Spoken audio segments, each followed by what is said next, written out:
Hey friends, if you wish to install the .NET Framework 2.0, 3.0 and 3.5 on your Windows 11 computer, then please watch this video.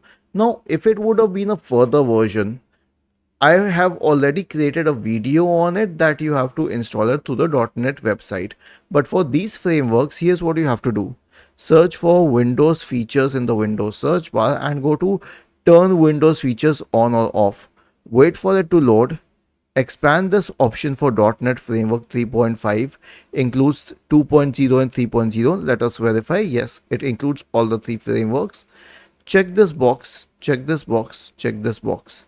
That's it, and click on OK, and it will start installing the features on your system. It will be a little slow and will need a bit of time. So it's okay. You can wait till then and continue with other work. Just minimize it and continue with other work while it installs.